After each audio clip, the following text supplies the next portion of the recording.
Hello and welcome to Happy Times and Places, in which I, Toby Haydoke, watch a Doctor Who story nominated by a special guest. That special guest has also secretly chosen their favourite things about each episode, and I have to see if I can guess what they are.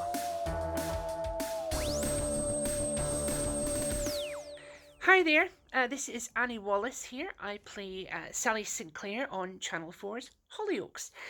So, when Toby asked me which story would I like to talk about, I had a big think, and I have chosen Planet of the Spiders from 1974, which was John Pertwee's last story as the Third Doctor.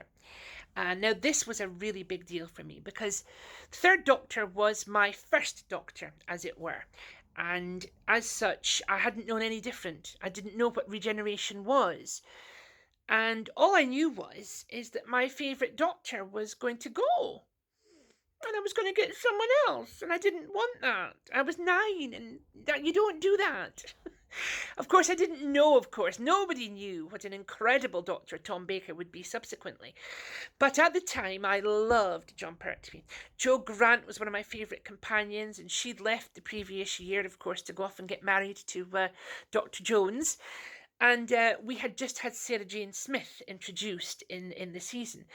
So here we are. It's the middle of 1974, and it's the final story, Planet of the Spiders. Now, thankfully, I do not suffer from arachnophobia. I quite like spiders. They're quite cute. Yeah, I know that's a bit twisted, but, that's how I roll. So here I am, watching Planet of the Spiders, and I need to tell you some things, don't I? Some things that I liked about each episode. Right, okay. So, standing by, here we go.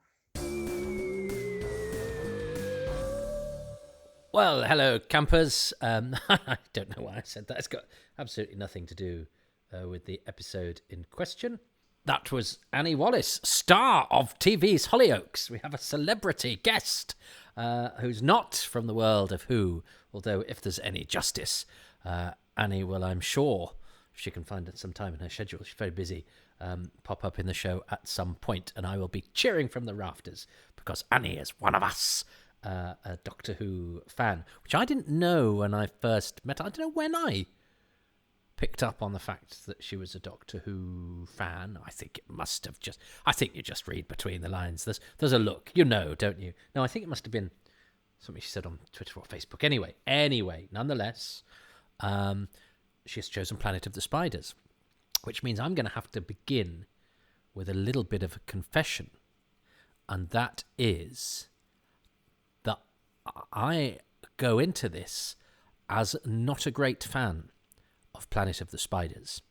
It would languish in when I did such things as make lists and polls and blah. It would be an all-time clunker for me. Let me explain. That's partially because the first episode of it I saw was episode 6. And we'll come to see why that had a series of disappointments for me.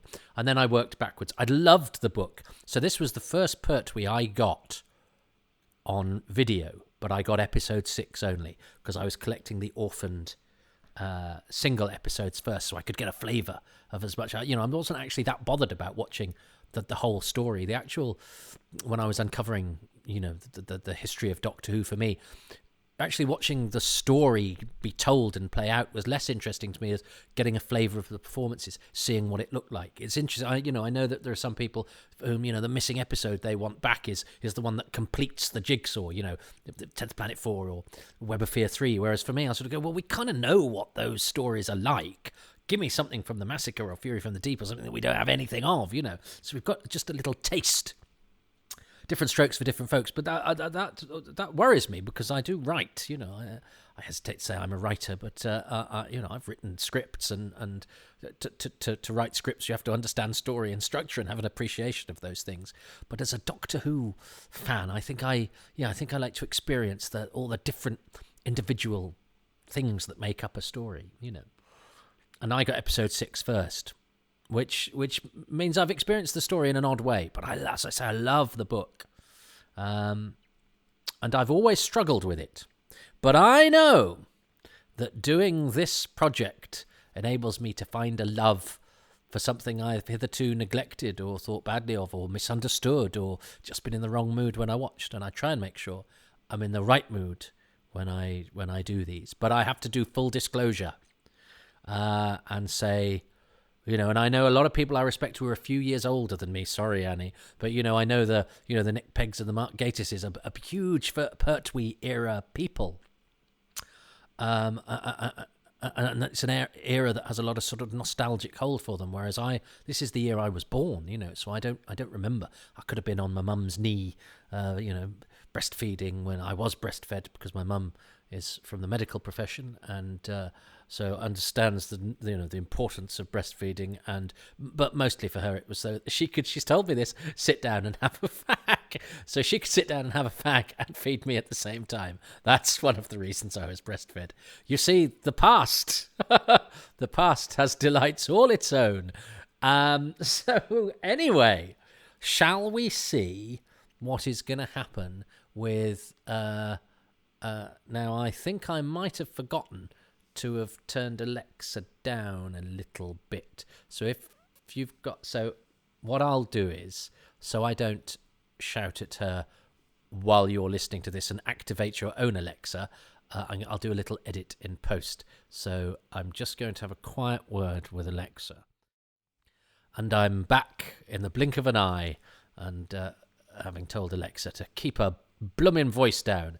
And her voice is going to speak in the language of Doctor Who and the Planet of the Spiders, which was broadcast on the 4th of May, 1974. So January, February, March, April. I was 4 months and 3 days old. So no nostalgia for me, apart from the faint whiff of cigarette smoke and the sweet taste of mother's milk. Press play in 3, 2, 1. So yes, the first thing I saw of Planet of the Spiders was this title sequence, which I wasn't expecting because I'd seen other Pertwees because of repeats and the odd bit and bob, but I didn't know. I didn't know there was the full length Pertwee, which there's nothing wrong with. Although the legs I think are slightly short, but it's slightly jarring to me because it's like the Tom Baker title sequence that I knew and loved very well, which suddenly has a full length Pertwee in it. So I've never quite got. Although I do like the opening with the shooting stars bit. Anyway, I think this is a really nice way to open with Mike Yates as a civilian, and I think we forget sometimes. I certainly forget. There's actually those cows. I wonder what else they were in and why I never got to interview them. The continuity of the Unit era is perhaps more detailed than we tend to think, those of us that think about the show's continuity, and when it really kicked in the 80s and there were lots of, back references and stuff. But this isn't so much actually continuity as sort of development of character. And Yates, for a sort of second-tier sidekick, as it were, gets that reasonably good through line of a story from the Green Death to Invasion of the Dinosaurs to this. It's a nice little arc that you wouldn't expect a character of his kind to get in this kind of program at this kind of time, I don't think. And I certainly it always sort of surprises me when it occurs to me, and I go, oh yeah, of course they did that. But I don't think of Doctor Who at this time as a show that did that, because there's not an awful lot of character development, let's be honest. There's no story arcs for the Brigadier or Benton or anything like that, and even for the for Sarah Jane in the way that there are now, where everybody has their own sort of private battles or little bits of character development that they go through in tandem to the stories being told. So I always welcome this level of I'd call it relative sophistication.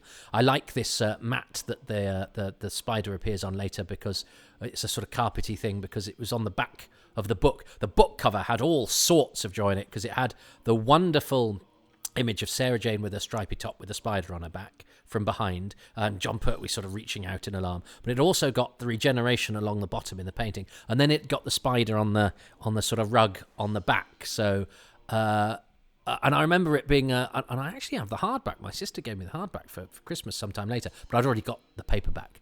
So I wasn't actually bothered about being given the hardback. But now, of course, I know how precious the hardbacks are. I'm more grateful now than perhaps I was then. Excellent cobweb, like a bit of cobweb in Doctor Who. I'm sure we will talk about Lupton and his bevy of character actors, all of whom have other Doctor Who credits.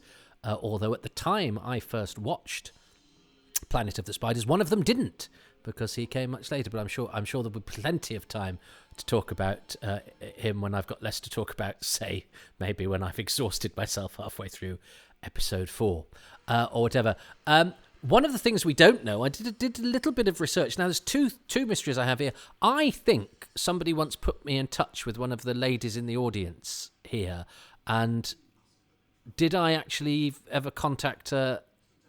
But I think we may have had a hello, but I didn't interview her, and maybe I should have done. Maybe I didn't follow that up. But somebody I know knows one of the ladies in the audience here. But what we don't know, and I may have not seen through the introduction or the sharing of contact details, in which case I'm very sorry. I've just been reminded by Phil Newman, actually, that he'd found a contact for a designer, that I said, oh yeah, I must interview that person, and never chased up, because my personal life gets in the way, and sometimes I get distracted and forget, because interviewing Doctor Who people is my hobby, not my job. But the other thing we don't know before we move away from it is that who the voices are of the MC and the people in the club. There's nothing on the paperwork. Some have suggested it might be Barry Letts. I don't think it is, simply because it doesn't sound like him. And yes, I know he could be putting on a voice, but I don't think even the timbre or anything is right. So it could have been one of the other cast members who were around. Some people said, oh, well, it's because it's a comedian. It's Chubby Oates because he's in episode 2. Yeah, but he's in episode 2 on film. Well, him being in the studio at a completely different time would have been no more cost effective or convenient. You may as well have got anybody else who happened to be, in a lay-by in Denham at any other time of the year. So, I think that's somebody going, oh, that's a pattern that works, but not looking into the logic of it. But we don't know. We do not know who it is. But we do know who this is. This is the mighty Cyril Shaps, who I always forget is in Planet of the Spiders because he's only in this episode. I think he's Professor Clegg. I think he's credited as Professor Herbert Clegg in the Radio Times, but not on screen, which is the sort of thing that is of interest to 3 people, and one of them is me. He's sort of almost auditioning for Doctor Who here, isn't he? He's dressed as Doctor Who, and I think he looks good in a beard, old Shaps. He's a lovely character actor. The barman in Adventure in Space and Time that I played is called Cyril, and that is a nod to Cyril Shaps, a hastily conceived one because I wanted to be called Reg, and couldn't be, and then I was going to be called Les, but then we realised there was a character called Len, so I was going to be after Reg Cranfield, the policeman in An Unearthly Child, then after Leslie Bates, the shadow of Tsar, shadow of Cal at the end of An Unearthly Child, and then neither of those worked, so very quickly I went, oh, Cyril, because Cyril Shaps, and Cyril seemed like a name we could give to a barman at the BBC. And it just looks better on the credits than barman. So that is why the barman in Adventure in Space and Time is called Cyril, because it is a hastily thought of name to look better on IMDb and on the credits than barman. That was Mark's idea, to just make the fact that I'd got 2.5 lines seem slightly more rewarding, which is very sweet of him. I was happy to be there. And a nice nod to somebody who's it's nice to acknowledge those that you've welcomed into your home, and Cyril Shaps is very welcome. Even my mum, remember Cyril Shaps being an episode of The Bill, and my mum recognising him. I seem to remember the CSO here being rotten, and that actually looks okay. But I know when they tart it up for DVD, they improve some of the fringing that I think is particularly prevalent in Barry Letts directed Doctor Who stories, and The Green Death, to be fair. And I used to be so embarrassed by bad CSO, but of course, old telly looks like, this looks like old telly to people who aren't used to old telly, because it's videotape, because of the certain quality of the picture and the way that sets look and the way that actors act, the CSO is just another part of that ingredient. Whereas, the rest of this to me seems, perfectly watchable and in no way a compromise. I'm in no way having to suspend my disbelief. This is real to me, as a piece of television I might watch today, and in fact, in some ways, more real, because I like the continuity of the performances. And anyway, it doesn't matter. The point is that the CSO always seemed particularly egregious to me, whereas now it seems just part of a landscape of compromise to a modern eye. But also, I think, the restoration team have tarted it up. Now, the caveat to my not liking Planet of the Spiders was that I always quite liked episode 1. I love the way that Kevin Lindsay does that whatever that bit of business is, with the tinkly bell thing, which if I was a respectable, proper journalist, academic research type, I would have read up a little bit on Buddhism and gone, and of course, that's a flippity-doo-dah, but I don't know. I know about Doctor Who and old actors, and I know what I like, and that's pretty much it.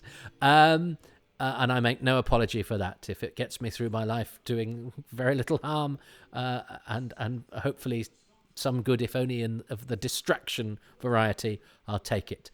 I've always enjoyed episode 1 because I think it's a lovely setup. I think this is an interesting setting. I like the way that Mike Yates brings us into the story. There's going to be things to say about Tommy, who I think is wonderfully played by John Cain here, and indeed Choji, who I think is well played by Kevin Lindsay. But we have, to the modern viewer, I think it's fair to have caveats when we examine both. There's plenty of time to do both of those things. But I think the intent here to have a simple-minded character, as one who is benign and overlooked and treated badly is very interesting, and he goes on a journey, and it's all to do with the themes of being reborn and stuff like that. But we'll look at that because there are elements, and I'm particularly aware of this now that I've done things with members of the disabled community, and as we become more aware of issues of neurodiversity, that it's a portrayal of somebody with learning difficulties that could be seen as slightly awkward to the modern eye, although there is no doubt that everything here is born of decency and good intentions. But it's worth talking about. I really like seeing Mike and Sarah sort of getting up to adventuring outside of the Doctor. I love the fact that this is Mike Yates led. I'm not a massive, Mike Yates is not a character that is particularly special to me, but I like what they do with him here. I like that the program goes, well, let's bring him back, and actually he gets top guest billing as the story continues, which I think is a lovely way for him to bring his time to an end. I also like the fact that he's got driving gloves. I love the idea of me being somebody who has driving gloves, but one, I can't drive, and two, I know that even if I did have driving gloves, I'd never know where I put them. I'd never have time to put them on because I always leave everything to the last minute. And I've been given various accoutrements to my dress every now and again. I think, I like the idea of being a person who would wear one of those or have one of those. But actually, really elegant people who have things like those things you put on your shirt to hold up the sleeves and those sorts of bits, actually take quite a lot of care over their appearance, and it takes time and application and a more ordered mind to wear them than mine is. So I've got those various things, but I never actually use them. And I love this thing with the tractor. It doesn't really make any sense ultimately, but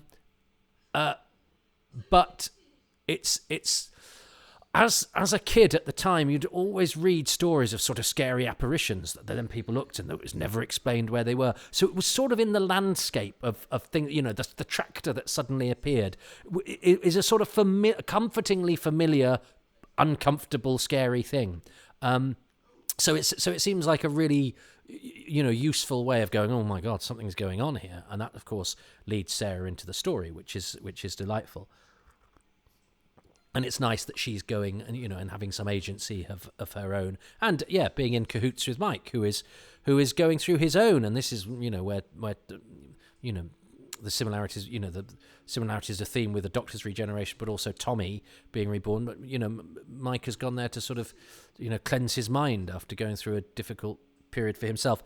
I know we sort of regret the fact that the Brigadier has gone from being no-nonsense soldier to somebody who is the butt of jokes. But Nicholas Courtney is so good. I think this is such a funny scene. I love the genuine laughter that Pertwee does there, and the genuine sort of affection that they have there. There's a real warmth. Courtney's so good at the deadpan. I think it's quite fun that the Brigadier has a fancy lady called Doris. He's a bit embarrassed, and that Professor Clegg does that. I think that's absolutely delightful, whilst at the same time acknowledging that the Brigadier is probably more effective as the the tough soldier of season 7, and certainly his haircut's more military. Imagine if Carnival of Monsters didn't exist. That would be the only clip we had from it. We'd be watching this and go, that's all we have from Carnival. If only he'd used the sonic screwdriver in the massacre.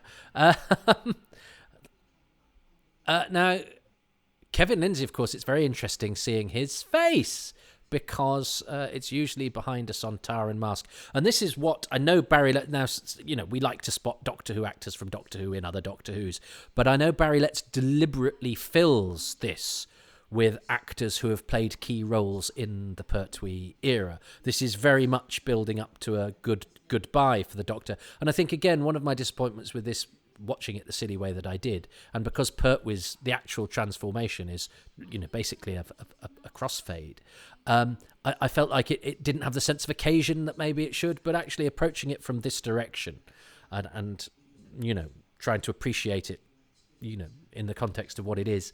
You've got Lindsay here, who was Lynx at the beginning of the season, and you can see why they cast him. Now, of course, you'd obviously cast somebody who was genuinely from that part of the world, but he has a facial structure that kind of works if at the time that you're giving Westerners those sorts of roles. You could see where I thought, oh yeah, Kevin's facial structure might, with a bit of tweaking here and there, might pass through to better. I think the accent seems a little cod and hokey now, and of course we're uncomfortable with those ideas now, and I think that's fair enough, particularly as the accent does seem a little bit hokey now. It does seem a bit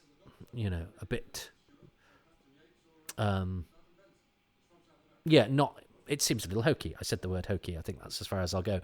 But I still think it's a good performance. You can have a slightly pony, slightly false, slightly uncomfortable to the modern viewer sort of weapon in his arsenal, i.e. that accent that he uses, and actually yet still have other qualities of the performance that work and are good. And I think it's perfectly reasonable for those two different things to pull in different directions, but one not necessarily but the cost of the other. Lindsay was I think a very good actor. Now, this is lovely that the letter has come from Joe Grant. So, yes, we've got all of the actors from the Pertwee era. We start with Mike Yates coming back, and now we have a message from Joe Grant, which I think is beautiful. And I love the fact that it adds to the sort of family feel that she's addressed it to the Doctor, and then the Brigadier, and then Mike Yates, and then Sergeant Benton. I think that's very sweet. And, of course, in the book, she's actually in it, isn't she? There's a prologue with Joe Jones, and I remember being quite sad. But I mean, I guessed, I knew even then that it was unlikely that Katie Manning would come back. It was, it wasn't really the way that those things were done then. You probably would now, it's like Clara does at the end of Capaldi's season, even if it's just basically the actress in a cupboard and superimposed on later, to the delight of the viewing nation. That is exactly the same chanting that is in The Abominable Snowmen. So basically, if Abominable Snowmen 2 hadn't come back, we would go, this is the only bit we've got of The Abominable Snowmen. But and the Buddhist thing is interesting because it's not being used cheaply. But this is genuine for Barry Letts. Barry Letts was a Buddhist, and he's decided to use the themes of his own faith.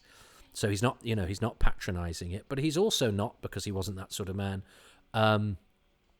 being didactic about it either. He's using it as a storytelling device and also, crucially, using it as a thematic device, which means the story works beyond just the telling of an adventure story.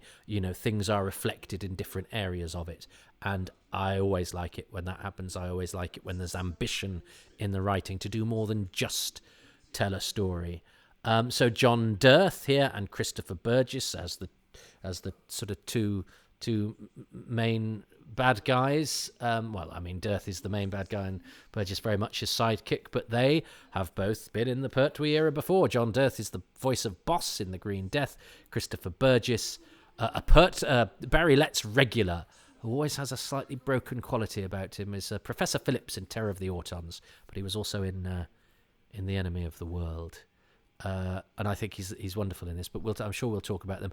And I never think this bit works, because I always think that Captain Yates, Mike Yates, makes his discomfort a bit obvious with his sort of grabbing of Sarah, and it feels a little bit hokey, because she's going, yes, I'd love to stay, and he's going, no, you don't. And you go, people don't act like that in real life. You're making it obvious to the viewer. But of course, the joke is on me as a cynical modern viewer, because actually he's deliberately making Lupton think that he's spooked in order that they sneak in later, which is what he does. So you've got the baddies here going, yeah, we've sorted them out, but actually the twist is it's all revealed. That's all part of Mike's plan. So it's a lesson in not watching cynically and going, oh, come on, that was a bit TV drama-y. No, it was a deliberate piece of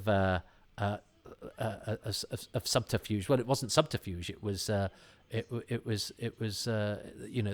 he deliberately drew attention to the awkwardness, Yates, in order to make Lupton think that he'd applied enough pressure to scare them off. I like Yates's natty outfit, actually, and I actually liked earlier seeing a train station, and a train pulling out, and the fact that all of this stuff is on film. It makes it feel like it's sort of part of a sort of very realistic, as far as Doctor Who, sort of very... I love the way she says the fiendish cunning of the man. I love her. I do. I genuinely love Elizabeth Sladen and Sarah Jane Smith. I love the way she does that line. I mean, I defy anybody to see the way she does that line and just not want to go, I would like to spend the rest of my life with you. And I love this letter of Jo going... when she go, and what I love about it actually, and this is where the sort of family thing really works, and the family behind the scenes, because this is written, directed, produced, and in episode 2 a bit of acted by Barry Letts. So it's as close as Doctor Who gets to an auteur. I know it's credited to Robert Sloman, but Letts had his fingers on the typewriter as well. Is that the letter from Jo sounds like it was written by Katie Manning's Jo Grant. And I love that. It feels so authentic. And it feels like a connection. And it's odd because I recoil slightly from a lot of the 80s continuity, sometimes because it seems like it's just there to push a button of recognition, a cheap thrill, if you like. Whereas the continuity here is actually a way of knitting the whole thing together, of marrying the era together with its themes and its characters in a way that sometimes,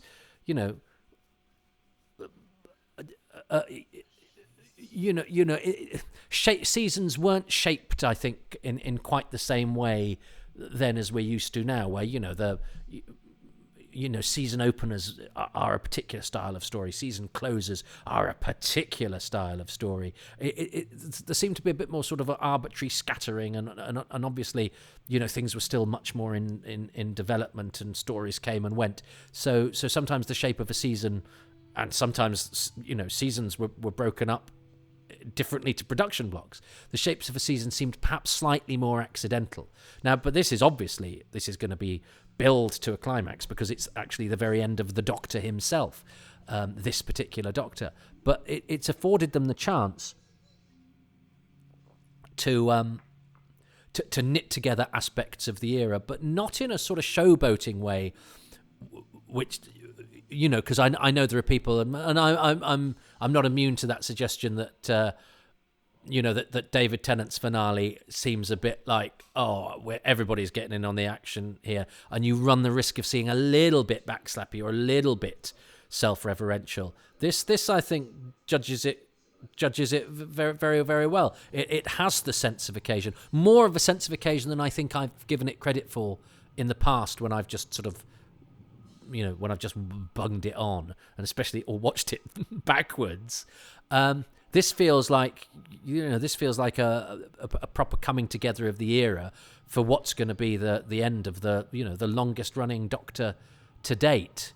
And I always felt in this as well that a bit harsh on Professor Clegg, because basically he wouldn't have died as he does here. Oh, look at the genuine sweat on his face there. This is very good. Because, you know, he's been dragged in from his act that he was doing perfectly happily, although I suppose he was a bit sad because he was getting the proper genuine psychic stuff. But basically asked her, but I think I'd remembered it as the Doctor had said, look at this crystal, he'd looked at it and died. Actually, he picked it up himself. So the Doctor's not as directly responsible as I'd kind of got it in my head. But it still seems a bit sad for poor old Professor Clegg, who does nothing wrong. It's just that the story doesn't really need him anymore. So, and it's what you do in those days, isn't it? You go, well, it doesn't really need him anymore, so we may as well kill him, which I think is sad for poor old Cyril Shaps, but he does get a solo caption credit at the end, and it's nice to see Yates and Benton back at the top of the credits, because by Invasion of the Dinosaurs they'd sunk quite low to the bottom, and in Green Death and some of their later stories, having been, you know, right there at the front, I don't know what they'd done to upset Barry Letts, but he gradually sort of shoves them down the order, but they're back up to the front now, which is nice. Again, apologies for the credits talk. It is very much my weird. I was going to say specialism. I think that accords it too much respect. It's my weird peccadillo. Oh yes, I'm gonna font you up the captions. Right. Oh dear. So Planet. I mean, that's a great episode, isn't it? That's a great. But as I say, even in my darkest thoughts about Planet of the Spiders, I've always given episode 1 a pass, but I actually enjoyed that much more this time round as well, because I think it feels on the way to something. I love the way it starts knitting the era together. I particularly like the fact that Yates and Sarah are off on their own adventure.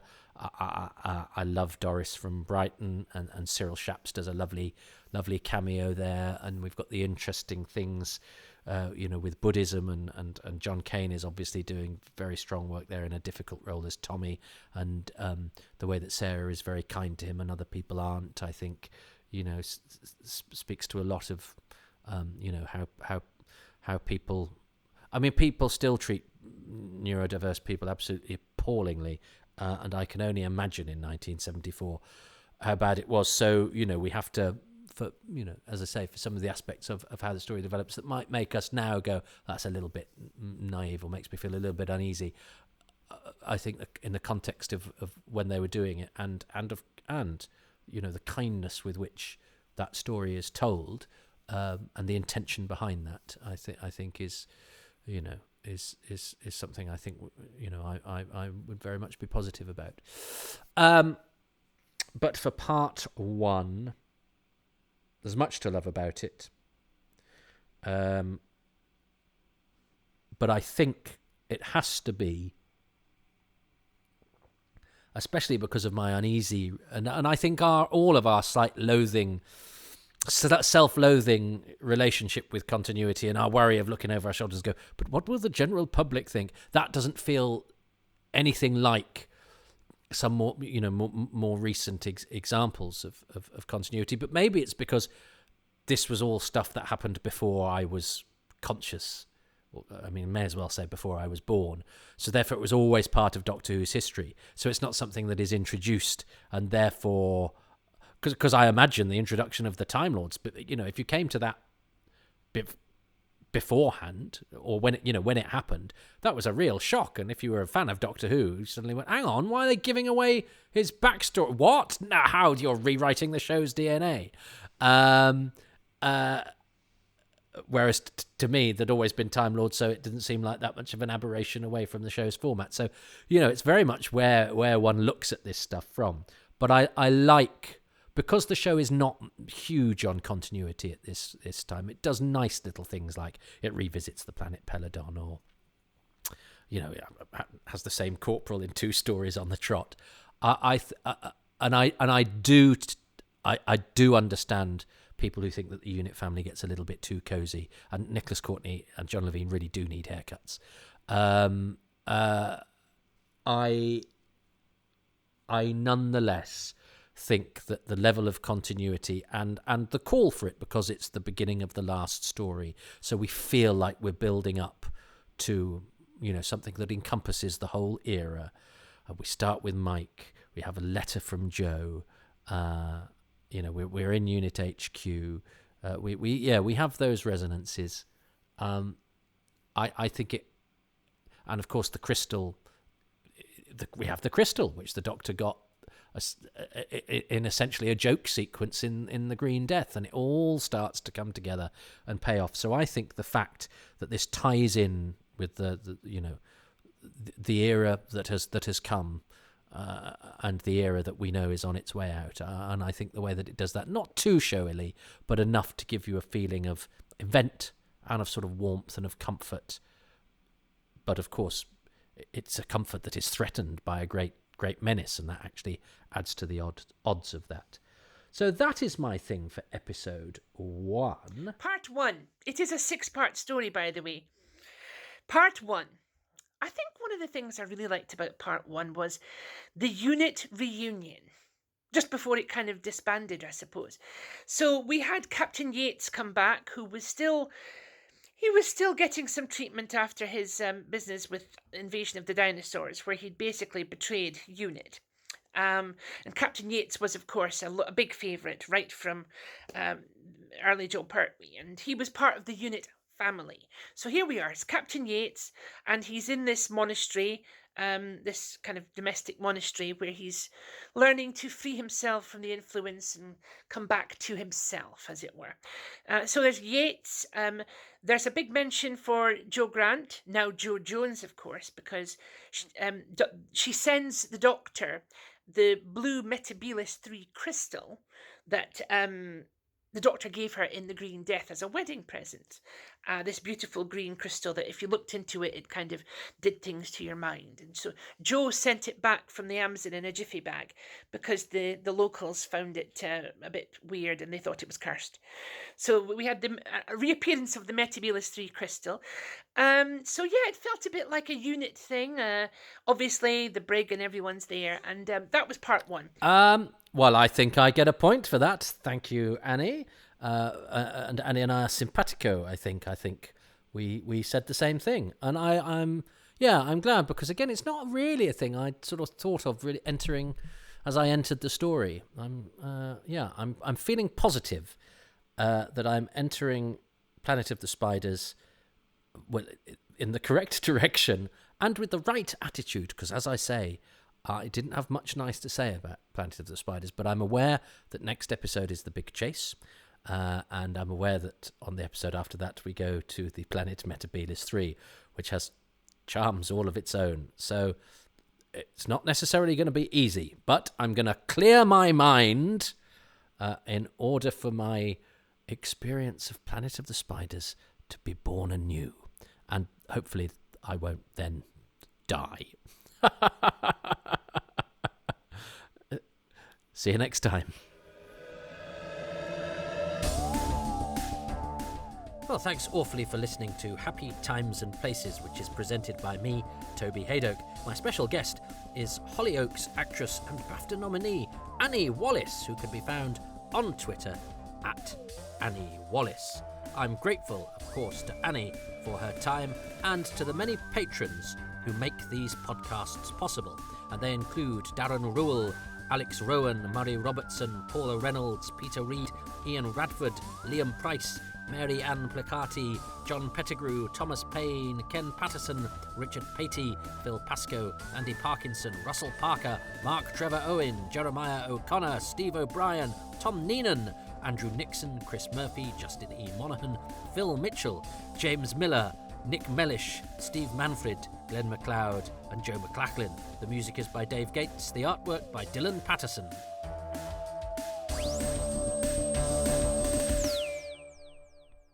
If you would like to join that list, you can do so by going to patreon.com/Toby Haydock.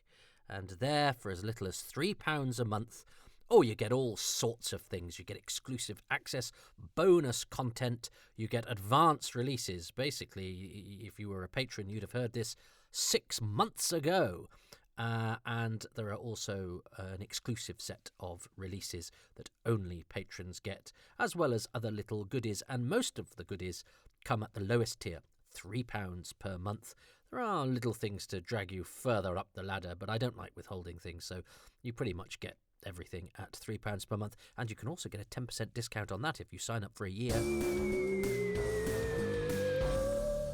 But I think it's a big ask to suggest anybody sign up for anything at the moment. Bills are going through the roof. Nothing seems to be working. Everything seems to be falling apart. So if we all just gathered here together and enjoy this shared enthusiasm for Doctor Who, I feel like it's at least some way of beating the dark, and I don't expect recompense for it. 5-star rating and some good reviews online, though? Yes, please.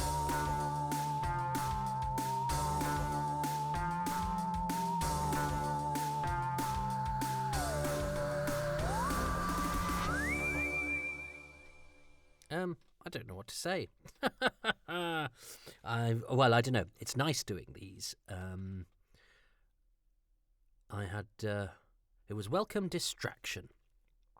I foolishly spent a bit of time on social media, and then I googled, not myself, I googled something that I'd been involved with, and just had a quick look. It just went, why did you do that? Why did you do that? It's terrible, isn't it? But you've got to listen to Kipling, haven't you? You can't take the good things and not the bad things. You've got to either take both or none. And I think what we like to do, or certainly I can't speak for everybody else, but I know cravenly what I like to do is to take all the nice things people might say, and I'm very lucky. Generally, people are very kind. But you can't go, well, those opinions are the right opinions, and then the people who think I'm awful, they're just wrong. There's something wrong with them. You can't do that, because you can't say one set of people's opinions is better based on the fact that they say the stuff that you like to hear. So what that means is not that you just ignore the bad bits. Is that actually you have to ignore the bad bits and the good bits, and not go out there seeking bloody attention and affirmation. But that's hard to do, isn't it? Because we all, or do we all, or is it just me? We all look for approval. And so it's nice when we get it. But then, of course, you're crestfallen when you get the opposite. But, I'm sorry, if you go looking for one, you can't then... You can't then not accept the other. So I think the answer is to do neither. I've removed Twitter and Facebook from my phone. But I've also got an iPad, which I very, very rarely use. But since I deleted Twitter and Facebook from my phone, I've been burning that bugger from both ends. I'm just going to, while I'm on my iPad, I may as well see. Yeah, I don't think it's healthy, is it, to sort of... But, I kid myself that, you go, well, I need social media in order to plug my wares, and I sort of do, but it's actually set on automatic to announce when the podcasts are out. So, I don't actually have to physically interact. But, of course, you do. You get a glow when somebody says, I like that thing that you did. And most people who say something unpleasant about you, I presume because you don't, one doesn't search oneself, does one? One shouldn't. No, don't. People are perfectly entitled to say that because that's not unpleasant. People can think you're awful and say so without tagging you, and I think that's absolutely fine. I think that's people have a right to do that. That's not unkind. That's people expressing their opinion about a piece of work essentially. But yeah, it's funny, isn't it? But you have to be honest and go. But actually, that seeking out of that affirmation, you kind of, in a way, deserve what you get, because if you're looking for the good stuff, it's hypocritical to accept that and not be open to the idea of the other. I'm thinking out loud, really. It's your fault. You wait for this stuff at the end. I couldn't think of anything else to say, and I reacted to something that I'd actually then retired to my home media to watch an old Doctor Who story I hadn't liked particularly much, and actually enjoyed the process of re-evaluating it and talking about it out loud. So in a sense, I think this is packaged as entertainment. I wonder if it might actually be therapy for me. I mean, does it matter that anybody's listening? Well, of course it does. And when you say that you like it, I feel all great. So it even feeds into that. It's just a constant hawking of neediness, isn't it? Oh dear, how grotesque. I'm awful.